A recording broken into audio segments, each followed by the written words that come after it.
Hi, hello, welcome. Welcome to the Samayal, a gas kitchen in Tamil channel. இன்னைக்கு நாம 3 விதமான வாழைத்தண்டு recipes பார்க்க போறோம். முதல்ல நாம பார்க்க போறது வாழைத்தண்டு கட்லெட்.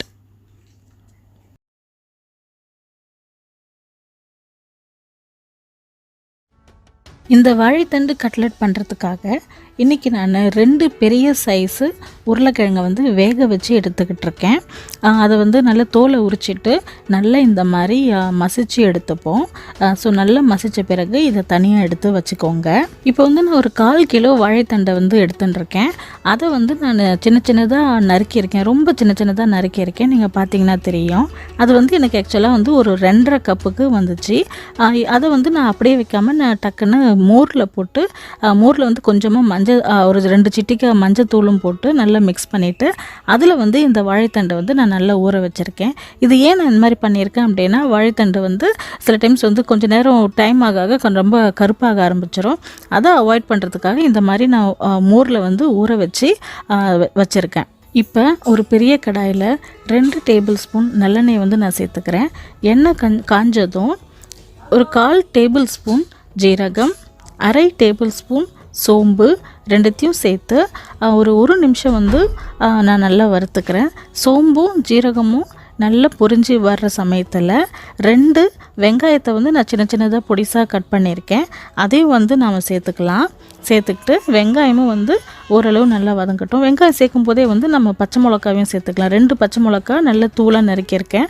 அதையும் சேர்த்து லைட்டாக நம்ம வெங்காயத்தையும் பச்சை மிளகாவையும் வதக்கிப்போம். இப்போ இதில் நம்ம 1/2 டேபிள் ஸ்பூன் இஞ்சி விழுது, 1/2 டேபிள் ஸ்பூன் பூண்டு விழுது, அப்புறம் கொஞ்சமாக கருவேப்பிலையும் நான் கிள்ளி போட்டிருக்கேன். எல்லாத்தையுமா சேர்த்து நல்லா வதக்கிக்கலாம். இதில் நான் கொத்தமல்லி சேர்க்க மறந்துட்டேன். ஸோ நீங்கள் ஒரு கை நிறைய ஒரு கொத்தமல்லி சேர்த்துக்கோங்க. நல்ல வாசமாக இருக்கும். ஸோ எல்லாத்தையுமே சேர்த்து நல்லா வதக்கின பிறகு நம்ம மோரில் ஊற வச்சுருக்கிற வாழைத்தண்டு இருக்கீங்களா, அதை நம்ம இப்போ இதில் சேர்த்துக்கலாம். நம்ம சேர்த்த வாழைத்தண்டு ஒரு 5 நிமிஷம் நல்லா வதக்கி எடுத்துப்போம். 5 நிமிஷம் நல்லா வதங்கின பிறகு நம்ம அந்த பொட்டேட்டோ ஸ்மேஷர் அந்த மாதிரி சொல்லுவாங்க. அப்படி இல்லைனா இந்த மாதிரி நம்ம கரண்டிலே நல்லா கொத்தி கொத்தி விடுவோம். ஏன்னா நல்லா அது நல்லா ஸ்மேஷ் ஆகணும். ஸோ அதனால் இந்த மாதிரி அழுத்தி விட்டுக்கோங்க. இல்லை உங்கள்கிட்ட ஏதோ டம்ளர் அந்த மாதிரி இருந்தால் கூட அதையும் யூஸ் பண்ணி நல்லா அழுத்தி விட்டுக்கோங்க. எல்லாமே நசுக்கி எடுத்துக்கோங்க. நீங்கள் நினைக்கலாம் நம்ம மிக்சியில் போட்டு அரைக்கலாமே அப்படின்னு சொல்லிட்டு, மிக்சியில் பற்றி போட்டிங்க அப்படின்னா ரொம்ப மையாக வந்துடும். அப்போ நல்லா இருக்காது. நமக்கு கொஞ்சம் வாழைத்தண்டு கொஞ்சம் சின்ன சின்னதாக சாப்பிடும்போது வாயில் படணும். அதனால் இந்த மாதிரி ஸ்மாஷ் மட்டும் பண்ணி எடுத்துக்கோங்க. இப்போ நாம் தேவையான அளவு உப்பு, 1/2 டேபிள் ஸ்பூன் மிளகாய்த்தூள், 1/4 டேபிள் ஸ்பூன் மல்லித்தூள் அதாவது தனியாத்தூள், 1/4 டேபிள் ஸ்பூன் ஜீரகத்தூள், 1/4 டீஸ்பூன் மஞ்சள் தூள், கொஞ்சமாக பெருங்காயம், 1/4 டேபிள் ஸ்பூன் கரம் மசாலா எல்லாத்தையுமா சேர்த்து நல்லா மிக்ஸ் பண்ணிப்போம். உங்களுக்கு வேணும் அப்படின்னா இதில் நீங்கள் சோம்புத்தூளும் ஒரு 1/4 டீஸ்பூன் சேர்த்துக்கலாம். சோம்புத்தூள் சேர்த்திங்க அப்படின்னா நல்ல வாசம் கொடுக்கும். ஆனால் என்கிட்ட இல்லை அப்படிங்கிறதுனால நான் சேர்த்துக்கல. ஸோ எல்லா மசாலாவையும் நம்ம சேர்த்துட்டு முன்னே நம்ம கொத்தி விட்ட மாதிரியே இந்த மாதிரி நல்லா கொத்தி கொத்தி விடுவோம். ஸோ இன்னும் நல்லா அந்த வாழைத்தண்டு நல்லா ஸ்மாஷ் ஆகும். இப்போ நல்லா ஸ்மாஷ் ஆன பிறகு நாம் ஏற்கனவே ஸ்மாஷ் பண்ணி வச்சுருக்கிற உருளைக்கிழங்கை நாம் இதில் சேர்த்துக்கலாம். நம்ம சேர்த்த உருளைக்கிழங்கை இந்த வாழைத்தண்டு மசாலாவில் நல்லா பரட்டி எடுத்துப்போம். நல்லா மிக்ஸ் பண்ணிக்கோங்க இந்த மாதிரி. ஸோ நல்லா மிக்ஸ் பண்ணி விட்ட பிறகு நல்லா நீங்கள் இப்போ இதில் செக் பண்ணிக்கோங்க. உங்களுக்கு உப்பு காரம் எல்லாம் சரியாக இருக்கா அப்படின்னு சொல்லிட்டு. எனக்கு கரெக்டாக இருந்தது. உங்களுக்கு பத்தலை அப்படின்னா நீங்கள் கொஞ்சம் சேர்த்துக்கோங்க எக்ஸ்ட்ராவாக வேணும்னா. இப்போ இது நல்லா ஆறட்டும். நம்ம நல்லா ஆற விட்டுட்டு இப்போ பாருங்கள், எனக்கு தொட்டு பார்த்தா நல்லா ஆறிடுச்சு. என்னால் உருண்டை பண்ண முடிகிற அளவுக்கு நான் நல்லா ஆற்றி வச்சுட்டேன். ஸோ இப்போ நான் ஈக்குவல் போர்ஷன்ஸாக இதை நான் பிரித்து ஃபஸ்ட்டு நான் தனியாக எடுத்து வச்சுக்கிறேன். பிறகு தான் நான் சின்ன சின்ன தட்டையாக நான் தட்ட போகிறேன். ஸோ இந்த மாதிரி நான் எல்லாத்தையும் உருண்டைகளாக ஓரளவு ஈக்குவலாக வர்ற மாதிரி உருண்டைகளாக ஆக்கி தனியாக எடுத்து வச்சுக்கிட்டேன். இப்போ நான் வேற ஒரு பவுலில் 2 டேபிள் ஸ்பூன் மைதா மாவை வந்து சேர்த்துக்கிறேன். மைதா மாவு சேர்த்துட்டு கொஞ்சமாக தண்ணி விட்டுக்கிறேன். கொஞ்சம் அது வந்து கொஞ்சம் தண்ணியாக தான் இருக்கணும், ரொம்ப கட்டியாலாம் இருக்கக்கூடாது. ஓரளவு அப்படியே ஊற்றுற மாதிரி வரணும். ஸோ அந்த மாதிரி பதத்தில் வந்து நான் கொஞ்சம் தண்ணி ஊற்றி நல்லா மிக்ஸ் பண்ணி இதையும் நான் தனியாக எடுத்து வச்சுக்கிறேன். அதே மாதிரி நான் 2 கப்பு பிரெட் க்ரம்ஸ் இருக்குது இல்லைங்களா, அதையும் வந்து நான் தனியாக எடுத்து வச்சுக்கிட்டேன். ஸோ இப்போ இது எல்லாமே எடுத்து வச்சுக்கிட்டு கொஞ்சமாக கையில் எண்ணெய் தடவி நான் உருட்டி வச்சுருக்கிற வாழைத்தண்டு மசாலா இருக்குது இல்லைங்களா, அதை வந்து நான் இந்த மாதிரி தட்டையாக வந்து ஆக்கிக்கிறேன். இப்போ தட்டையாக ஆக்கின பிறகு இந்த மைதா மாவு பண்ணியிருக்கேன் இல்லைங்களா, அதில் வந்து கொஞ்சமாக இந்த மாதிரி டிப் பண்ணி எடுத்துக்கிட்டு நம்ம வச்சுருக்கிற பிரெட் க்ரம்ஸ் இருக்குது இல்லைங்களா, அதில் வந்து போட்டு நல்லா மிக்ஸ் பண்ணி எடுத்துப்போம். ஸோ இந்த மாதிரி தட்டி மைதா மாவில் ஊற வச்சு பிரெட் க்ரம்ஸில் போட்டு நல்லா உருட்டி எடுத்துப்போம். நம்ம உருட்டும் போது பிரெட் க்ரம்ஸ் வந்து எல்லாத்துலேயும் வந்து நல்லா ஒட்டி இருக்கிற மாதிரி பார்த்துக்கோங்க. உங்களுக்கு வேணும் சரியாக ஒட்டலை அந்த மாதிரி இருந்தது அப்படின்னா திரும்ப கூட நீங்கள் மைதா மாவில் கொஞ்சமாக உங்களோட மசாலா வந்து டிப் பண்ணிவிட்டு திரும்ப பிரெட் க்ரம்ஸில் போட்டு டபுள் கோட்டிங்னு சொல்லுவாங்க, அந்த மாதிரி நீங்கள் பண்ணிக்கலாம்.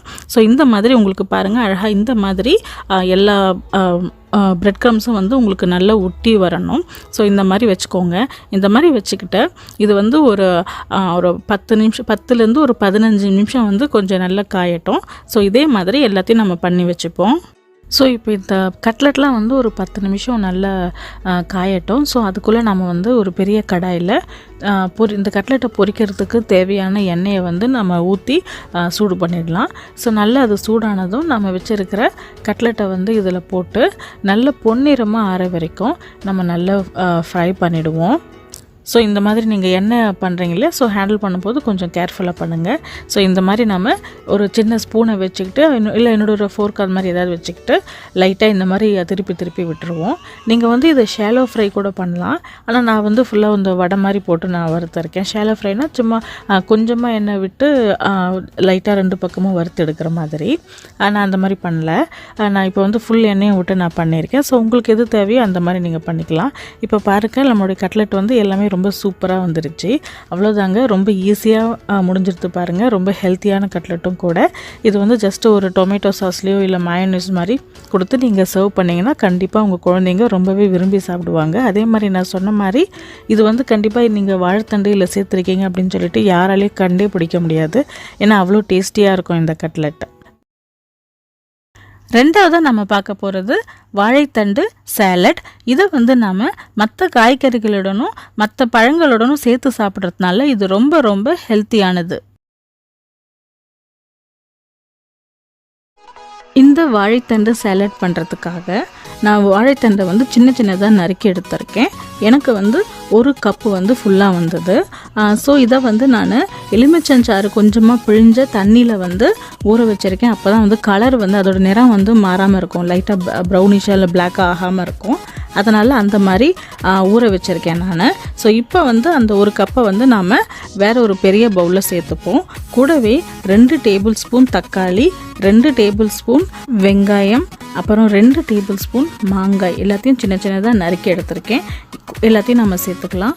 கூடவே ஒரு 2 டேபிள் ஸ்பூன் முட்டைக்கோசையும் நான் சேர்த்துருக்கேன். உங்களுக்கு வேணும் அப்படின்னா கொஞ்சம் கேரட் அந்த மாதிரி கூட நீங்கள் சேர்த்துக்கலாம். பிறகு ஒரு பச்சை மிளகாவை நல்ல தூளாக நறுக்கி சேர்த்துருக்கேன். கூடவே கொஞ்சம் ஸ்வீட்னஸ்க்கு பேரிச்சம்பழம், ஒரு 2 பேரிச்சம்பழத்தை வந்து சின்னதாக நறுக்கி அதையும் சேர்த்துருக்கேன். அப்புறம் ஒரு 2லேருந்து 3 டேபிள் ஸ்பூன் மாதுளம் பழமும் நம்ம சேர்த்துக்கலாம் இதில். ஸோ இது வந்து இது சேர்த்திங்க அப்படின்னா கொஞ்சம் நல்ல ஸ்வீட்னஸும் நல்லாவும் இருக்கும், அதனால தான் அதை சேர்த்துருக்கேன்.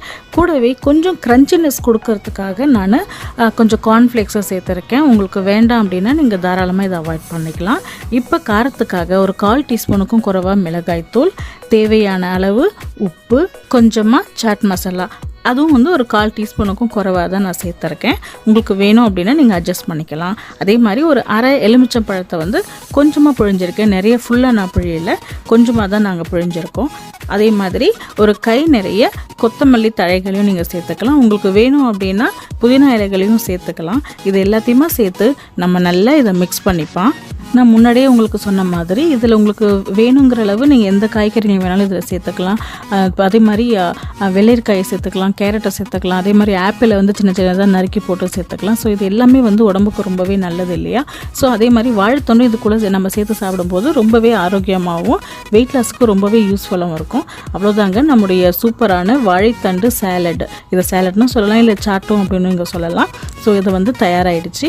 இதை சாப்பிட்றதுக்கு வந்து உங்களுக்கு நீங்கள் வாழைத்தண்டு தான் சாப்பிட்றீங்கிற மாதிரியே இருக்காது. ரொம்பவே டேஸ்ட்டாகவும் ரொம்ப சுவையாகவுமே இது இருக்கும். வாழைத்தண்டை மட்டுமே அப்படியே பிளெயினாக சாப்பிட்றதுக்கு சில பேருக்கு பிடிக்காது. ஸோ அந்த மாதிரி சமயத்தில் இந்த மாதிரி நீங்கள் ஒரு சாலட் மாதிரி பண்ணி கூட மற்ற வெஜிடபிள்ஸ் மற்ற பழங்கள்லாம் நீங்கள் சேர்த்து கொடுத்தீங்க அப்படின்னா வாழைத்தண்டோட சத்தும் உங்களுக்கு கிடைக்கும், மற்ற காய்கறிங்க மற்ற பழங்களோட சத்தும் உங்களுக்கு கிடைக்கும். மூன்றாவதாக நம்ம பார்க்க போகிறது ரொம்பவே ஹெல்த்தியான மற்றும் டேஸ்டியான வாழைத்தண்டு சூப்பு. ஒரு பெரிய வாழைத்தண்டை நான் சின்ன சின்ன பீஸுங்களாக நறுக்கி வச்சுக்கிட்டேன். அரவுண்ட் 2 பவுல்ஸ் எனக்கு வந்திருக்கும். ஸோ இப்போ அதில் பாதியை வந்து நான் மிக்சியில் கொஞ்சமாக தண்ணி விட்டு நல்லா அரைச்சி சாறு எடுத்துக்க போகிறேன். நல்லா ஃபில்டர் பண்ணி சாறு எடுத்துக்க போகிறேன். ஃபில்டர் பண்ணி எடுத்து வச்ச சாறு எனக்கு ஒரு பவுலுக்கு வந்திருக்கு. அதை இப்போ நான் தனியாக எடுத்து வச்சுக்கிறேன். இன்னொரு பவுலில் 1 டீஸ்பூன் கார்ன்ஃப்ளவர் ஆட் பண்ணிவிட்டு அதுக்கு 1/4 கப்பு பால் இல்லது தண்ணி ஆட் பண்ணி நல்லா மிக்ஸ் பண்ணி வச்சுப்போம்.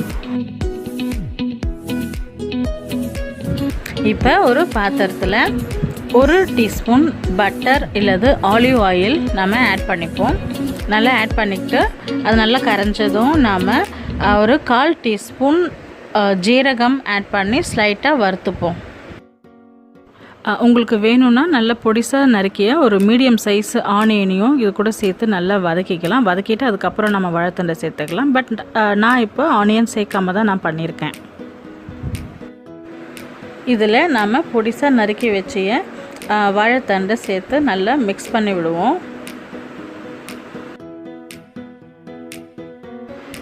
இப்போ இதில் 1 டீஸ்பூன் இஞ்சி விழுது, 1 டீஸ்பூன் பூண்டு விழுது ரெண்டுத்தையும் ஆட் பண்ணி இஞ்சி பூண்டோட பச்சை வாசம் போகிற வரைக்கும் நம்ம நல்லா கிளறி விட்டுப்போம். இஞ்சி பூண்டு விழுதுக்கு பதிலாக நம்ம பொடிசாக நறுக்கிய இஞ்சி பூண்டை கூட டைரெக்டாகவே இதில் சேர்த்து வதக்கிக்கலாம், ஒன்றும் தப்பு கிடையாது. இதில் நம்ம 1/2 டீஸ்பூன் உப்பு அல்லது தேவைக்களவு உப்பு சேர்த்து நல்லா மிக்ஸ் பண்ணிக்கோங்க.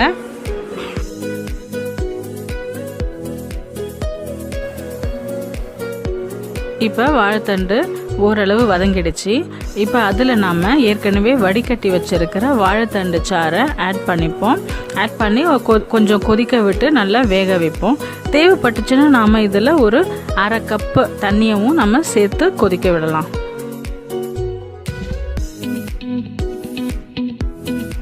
இப்போ வாழைத்தண்டு நல்லா வேகட்டும்.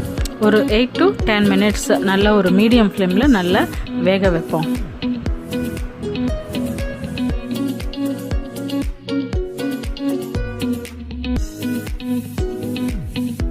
இப்போ ஒரு 10 மினிட்ஸ் ஆகிடுச்சு. இப்போ நாம் வாழைத்தண்டு நல்லா வெந்துருச்சான்றதை நான் செக் பண்ணுறேன். ஸோ வாழைத்தண்டு நல்லா வெந்துருச்சு. பார்த்திங்கன்னா நல்லா ஈஸியாக நசுக்க வருது, டக்குன்னு நசுங்கிடுச்சு. ஸோ இப்போ வாழைத்தண்டு நல்லா வெந்துருச்சுங்கிறத பார்த்துட்டோம். இதுதான் வந்து கரெக்டான ஸ்டேஜ் நாம் கார்ன்ஃப்ளவர் அண்ட் மில்க் மிக்சரை வந்து ஆட் பண்ணுறதுக்கு. ஸோ அதை ஆட் பண்ணிவிட்டு ஒரு 3 to 4 மினிட்ஸ் கொதிக்க விடுவோம். ஸோ அப்போ தான் வந்து அந்த திக்னஸ் வந்து நான் கரெக்டாக வரும். ஸோ உங்களுக்கு திக்காக வேணும் அப்படின்னா இன்னும் கொஞ்சம் கார்ன்ஃப்ளவர் மிக்சரை நீங்கள் ஆட் பண்ணிக்கலாம். இப்போ எனக்கு வந்து இது மீடியம் திக்னஸே எனக்கு கரெக்டாக இருக்குது, அதனால நான் இதோட ஸ்டாப் பண்ணிட்டேன். இப்போ உங்களுக்கு தேவைக்கேற்ப பெப்பர் பவுடர் ஆட் பண்ணிக்கோங்க. அதே மாதிரி சால்ட்டையும் சரி பார்த்துட்டு உங்களுக்கு தேவையான எக்ஸ்ட்ரா சால்ட் கொஞ்சம் ஆட் பண்ணிக்கலாம்.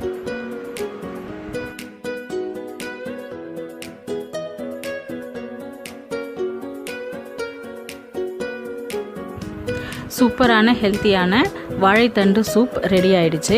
இப்போ நாம் பவுலில் போட்டு இதை சர்வ் பண்ண வேண்டியது தான். நீங்களும் இந்த வாழைத்தண்டு சூப்பை வீட்டில் செஞ்சு பாருங்கள். செஞ்சு பார்த்துட்டு எப்படி வந்ததுன்னு எனக்கு கமெண்ட் பண்ணுங்கள்.